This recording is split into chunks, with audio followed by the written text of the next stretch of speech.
అప్పుడే కాకినాడ నుండి సుమిత్ర అన్నయ్య దివాకర్ ఫోన్ చేశాడు. చెప్పన్నయ్య, వదినా పిల్లలు అందరూ బాగున్నారా? మీ ఆరోగ్యాలు ఎలా ఉన్నాయి? అడిగింది సుమిత్ర. అంతా బాగానే ఉన్నాం సుమిత్ర. బావగారు ఎలా ఉన్నారు? ఇంకా 2 ఏళ్లలోనా బావగారి రిటైర్మెంట్ అనగానే అవునన్నయ్య అంటూ జవాబిచ్చింది. మీ వికాస్ పెళ్లి సంబంధాల వేట ఎంతవరకు వచ్చింది సుమిత్ర? ఏమిటో అన్నయ్య, విక్కీకి ఏ అమ్మాయి నచ్చడం లేదు. 2 ఏళ్లుగా చూస్తున్నాం. ఒక్కోసారి అనుకుంటాను ఏ ప్రేమ వివాహమైనా చేసుకున్నాడు కాదు, మాకు ఈ బాధలు ఉండేవి కాదు అని సరదాగా చెప్పింది అన్నగారితో. మా మీద బాధ్యత పెట్టినప్పుడు మాకు నచ్చిన అమ్మాయిని చూపిస్తే వాడికి నచ్చలేదంటాడు. పెద్దోడు వినోద్ అలా కాదు. అమెరికాలో ఉన్న మేము చూసి చెప్పిన మొదటి సంబంధానికే నచ్చిందని చెప్పాడు. కానీ వీడు అలా కాదు అంటూ సుమిత్ర తన గోడును వెళ్ళబోసుకుంది అన్నగారి దగ్గర. అలా అనకే సుమిత్ర, ఇప్పుడు అబ్బాయిలకు సరైన అమ్మాయిలు దొరకడం గగనమైపోతుంది. అమ్మాయిలు కూడా చాలా తెలివిగా షరతులు పెడుతున్నారు. ఇంతకీ నీకో విషయం చెప్పాలని ఫోన్ చేశాను. నువ్వు ఇక్కడ డిగ్రీ చదువుతున్నప్పుడు నీ క్లాస్మేట్ సుధారాణి గుర్తుందా? సుధా వాళ్ళ అన్నయ్య నేను అప్పట్లో ఫ్రెండ్స్మి కదా. ఈ మధ్య అనుకోకుండా ఇద్దరం కలుసుకొని పాత సంగతులన్నీ మాట్లాడుకున్నాం. అయ్యో అన్నయ్య, సుధా గుర్తు లేకపోవడం ఏంటి? నేను చిన్నవాడి డెలివరీకి కాకినాడ వచ్చినప్పుడు తను కూడా కాకినాడలో పుట్టింట్లో ఉందని తెలిసి తనని కలిశాను కూడా. తను వైజాగ్ నుండి వచ్చిందప్పుడు. అఫ్కోర్స్ 27 సంవత్సరాలు అయిపోయిందనుకో. దాని భర్త స్టేట్ బ్యాంక్లో పనిచేస్తున్నాడని చెప్పింది. ఆ తర్వాత మళ్ళీ కలవలేదు. తనతో ఏ కాంటాక్టు లేదు కూడా.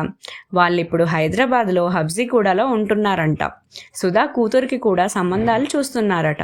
అమ్మాయి చాలా బాగుంటుందని, మంచి ఉద్యోగం కూడా చేస్తుందని సుధా అన్నయ్య శేఖర్ చెప్పాడు. శేఖర్కి నీ ఫోన్ నెంబర్ ఇచ్చి వాళ్ళ సుధాకి పంపించమన్నాను. బహుశా తను నిన్ను కాంటాక్ట్ చేయొచ్చు. నేను కూడా సుధా నెంబర్ నీకు పంపుతాను. పిల్లలిద్దరికీ నచ్చితే మంచిదే కదా సుమిత్ర. పైగా మనకు బాగా తెలుసున్న కుటుంబం కూడాను. నిజమేననుకో, కానీ అప్పట్లో సుధా చాలా పొగరుగా గర్వంగా ఉండేదన్నయ్య. అది అప్పట్లో కదా.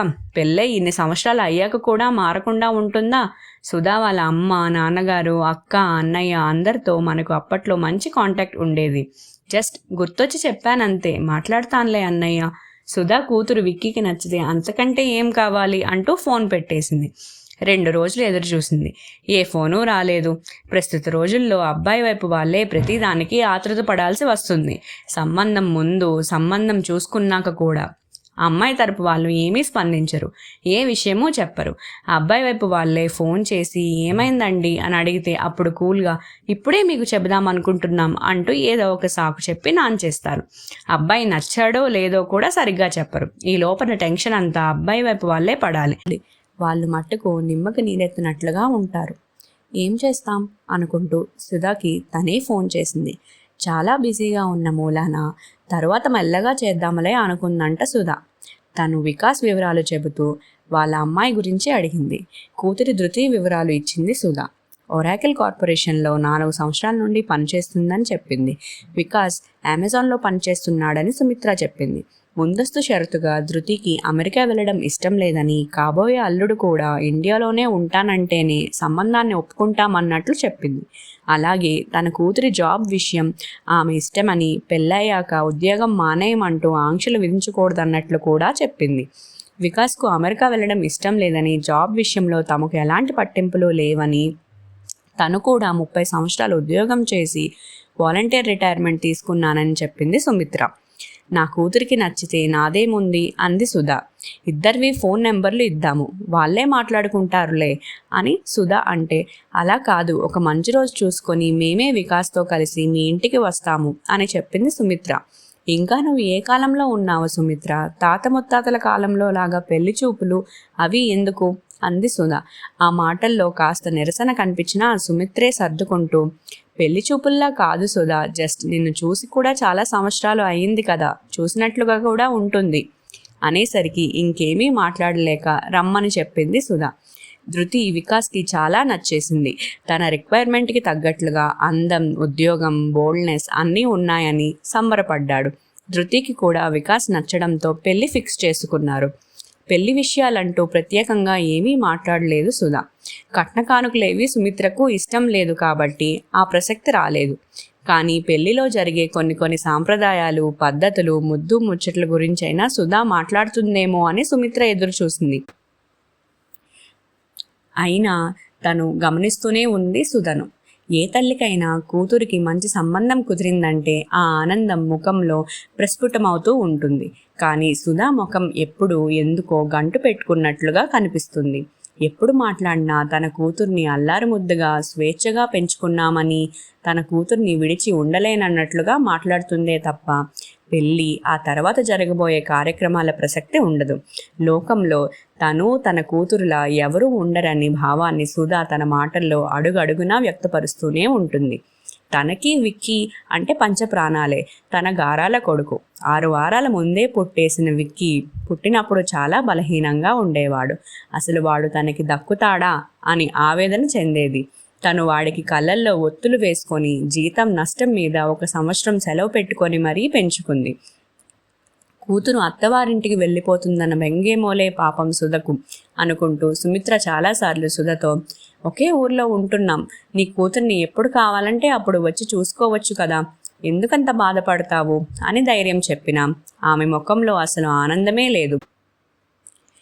కాబోయే కోడలతో సరదాగా కాసేపు తను మాట్లాడాలనిపించేది సుమిత్రకు.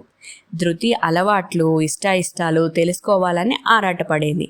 కానీ తాము ఎన్నిసార్లు కలుసుకున్నా సుధా తనకు ఆ అవకాశాన్నే ఇచ్చేది కాదు. ఏమిటో తన సొంత సొత్తును ఎవరో ఎత్తుకుపోతారో అన్నట్లుగా ఎప్పుడూ కూతుర్నే అంటుకుపోతూ ఒక్క క్షణం కూడా కూతురికి దూరంగా ఉండలేనట్లుగా ప్రవర్తించేది. ఒకరోజు సుమిత్రే చొరవ చూపి పెళ్లి షాపింగ్ చేద్దాం సుధా అంటే, షాపింగ్ దేముంది సుమిత్ర, ధృతికి అన్నీ కొని పెట్టేశాను, ఒక్క పెళ్లి చీర కొనాలి, ఇంకా టైం ఉందిగా అంటూ దాటేసింది. కానీ సుమిత్రే చొరవ చూపి బలవంతంగా షాపింగ్ చేద్దామని చెప్పి కాబోయే కోడలికి పెళ్లి చీరలు, జ్యువెలరీ కొంది. ఇక బాగుండదని వికాస్కి పెళ్లి బట్టలు తీసుకున్నారు వాళ్ళు. పెళ్ళి జరిగిపోయింది. ఏ ఆర్భాటాలు లేకుండా ఇక తప్పదు కాబట్టి అన్నట్లుగా పెళ్లి జరిపించినట్లు సుమిత్రకు అనిపించింది. ఫస్ట్ నైట్ ఏదో ఒక పెద్ద హోటల్లో బుక్ చేసుకున్నారు వికాస్, ధృతి. ఈ విషయంలో సుధా ప్రోత్సాహం చాలా ఉందని సుమిత్రకు తర్వాత తెలిసింది. పెళ్ళై 10 రోజులు గడిచిపోయాయి. కూతుర్ని ఎప్పుడు అత్తారింటికి పంపించాలనుకుంటున్నారో అన్న ప్రసక్తి సుధా మాటల్లో ఏనాడూ తీసుకురాలేదు. ఎన్ని ఆధునిక భావాలు ఉన్నా కనీస సాంప్రదాయాలంటూ ఉంటాయన్న ఇంగితం కూడా లేదా అనుకుంటూ బాధపడింది సుమిత్ర. వికాస్ మాత్రం వాళ్ళింటికి తరచుగా వెళ్తూ ఒక్కో రోజున అక్కడే ఉండిపోతున్నాడు. ఒకరోజు వికాస్తో సుమిత్ర, ఏరా విక్కీ, ధృతిని మన ఇంటికి ఎప్పుడు పంపిస్తారంట అని అడిగింది. నాకు అవన్నీ తెలీదు అమ్మా, అయినా తను అక్కడ ఉంటే ఇప్పుడు సమస్య ఏమిటి అని తిరిగి ప్రశ్నించాడు. మనసుని సరిపెట్టుకోలేక ఒక రోజున తనే సుధకి ఫోన్ చేసి, సుధా, మంచి రోజు చూసుకొని ధృతిని అత్తారింటికి పంపించు అంది సుమిత్ర. అదేమిటి సుమిత్ర, అత్తారిల్లు పుట్టిల్లు, నీకు ఆ పట్టింపు ఉందా? ఇప్పటి పిల్లలకి అవేమీ లేవు. వాళ్ళు ఎక్కడ హ్యాపీగా స్వేచ్ఛగా ఉంటే అక్కడే ఉంటారు. నేను మా ధృతిని అలాగే పెంచాను. ఎప్పుడో దానికి మూడున్నప్పుడు వచ్చి వెళ్తుందిలే అంటూ తేలిగ్గా తీసి పారేసింది. అలాగే ఒక సాయంత్రం ధృతి జస్ట్ చుట్టపు చూపుగా వచ్చింది. దానికి సుమిత్ర పొంగిపోతూ ధృతిని ఆప్యాయంగా దగ్గరకు తీసుకొని ముద్దు పెట్టుకుంది. చాలా హడావిడి పడిపోతూ ఏవేవో స్పెషల్ డిషెస్ చేసేసింది. కూతురు వచ్చిన మరుక్షణం నుండి ధృతికి ఒకటే ఫోన్లు సుధా నుండి. ధృతికి తల్లితో మాట్లాడడమే సరిపోయింది. అసలు తనతో మాట్లాడిన మాటలు 1 అర అంతే. ఆ రాత్రికి ఉండిపోయి పొద్దున్నే తల్లి పంపించిన కారులో పుట్టింటికి బయలుదేరి వెళ్ళిపోయింది. ఏదో ముఖప్రీతికి రావడం ఏమిటో అనుకుంటూ ధృతి వెళ్ళిన వైపే చూస్తూ ఉండిపోయింది సుమిత్ర. ఆ తర్వాత మళ్ళీ ధృతి రాలేదు. తను కూడా ఇక అడగదలుచుకోలేదు. వికాస్ వీలున్నప్పుడు ఇంటికి వచ్చి వెళ్తున్నాడు. అదేమిటి విక్కీ, ఇలా ఎన్ని రోజులు అటు ఇటు తిరుగుతావు? నీ భార్యను మన ఇంటికి రమ్మని చెప్పకూడదా? ఈ తిరుగుడు తప్పుతుంది.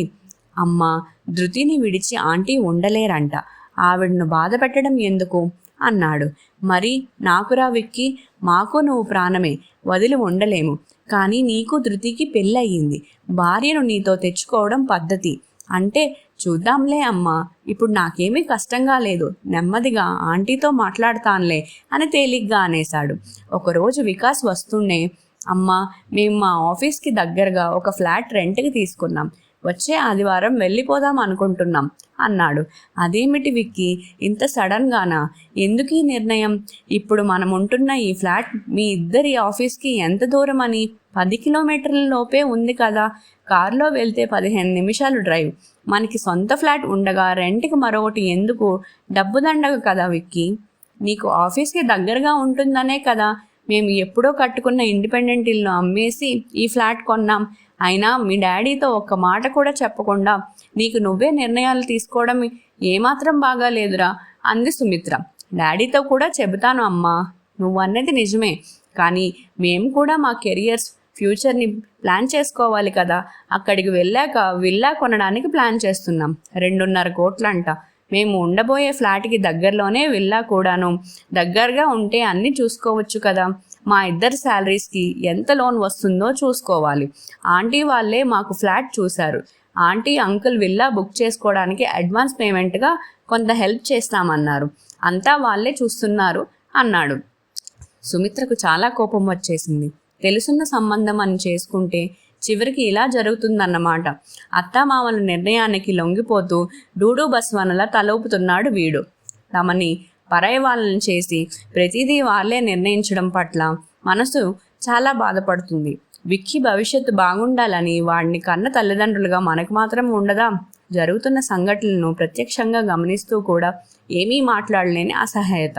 ఇదేమిటి అని వాళ్ళను నిలదీసి అడిగితే చాలు పెద్ద రాద్ధాంతం చేసి సంసారాలు విడిపోయే పరిస్థితిని కలిగిస్తారు. అందుకే మౌనంగా ఉండిపోతుంది. వికాస్ వాళ్ళ డాడీతో మాట్లాడుతున్నట్లు ఉన్నాడు. పక్క గదిలో నుండి వాళ్ళ మాటలు వినిపిస్తున్నాయి. ఆయన ఏమీ అనకుండా మంచిది అనేసి ఊరుకున్నారు. విల్లా బుకింగ్కి అడ్వాన్స్ పేమెంట్ కట్టే ముందు చెప్పు, మా తరఫు నుండి ఒక 10 లక్షలు ఇస్తాం అని చెప్పారు. వాడు వెళ్ళిపోగానే అదేమిటి విక్కీ ముందుగా మనతో ఒక్క మాట కూడా చెప్పకుండా ఇలా చేస్తుంటే మంచిది అంటారేంటండి అంటూ భర్తను నిలదీసింది కోపంగా.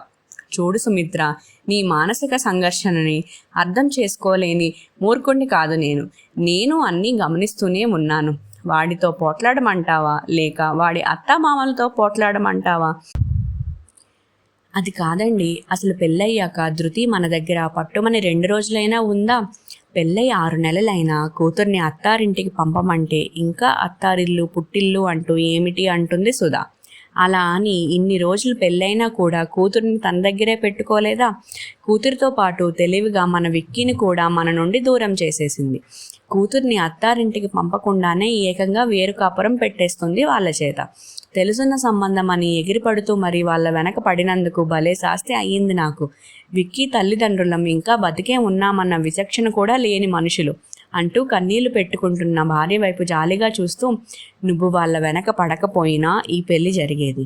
ఎందుకంటే రాసిపెట్టి ఉన్నదాన్ని ఎవరూ తప్పించలేరు గనుక. పోట్లాడి మనం సాధించగలిగేది ఏముంది చెప్పు సుమిత్ర? ఇప్పుడున్న కాస్త బాంధవ్యం పూర్తిగా తెగిపోవడం తప్ప. వాళ్ళంతా ఎప్పటికీ ఒకటే. మనల్ని దుర్మార్గులుగా చూస్తారు జీవితం అంతా. ప్రస్తుతం ఆడపిల్లల తల్లిదండ్రులవే రోజులన్నీ.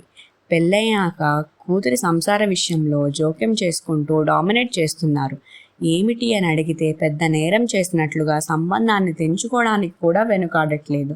అప్పట్లో కూతుర్ని అత్తవారింటికి పంపిస్తూ బోలెడన్ని జాగ్రత్తలు చెబుతూ సంసారం చక్కగా చేసుకో తల్లి, అత్తవారింట మెప్పు పొందమని దీవించేవారు. కానీ ఇప్పుడు మగపిల్లలే అణిగి మణిగి ఉండే రోజులు వచ్చాయి. పెళ్ళయ్యేదాకనే ఆడపిల్లలు మన పిల్లలు అనేవారు అప్పుడు. పెళ్ళయ్యేదాకనే మగపిల్లలు మన పిల్లలు అనుకోవాలి ఇప్పుడు. నేను నీకు ఎప్పుడూ చెప్పేది ఒకటే సుమిత్ర, వాడిని కని పెంచి ప్రయోజకుడిని చేసి పెళ్లి చేశాం. వాడు ఎక్కడున్నా హాయిగా సంతోషంగా ఉండాలని కోరుకో. అంతేగాని వాడి మీద ఎక్స్పెక్టేషన్స్ పెట్టుకోకు. కోరికల్ని ఆశల్ని తగ్గించి సర్దుకుపోతేనే కాస్త ప్రశాంతంగా బతుకగలం. లేకపోతే అనుక్షణం దిగులు విచారమే అని చెప్పి గంభీరంగా అక్కడి నుండి వెళ్ళిపోతున్న భర్త వైపు అలా చూస్తూ ఉండిపోయింది సుమిత్ర.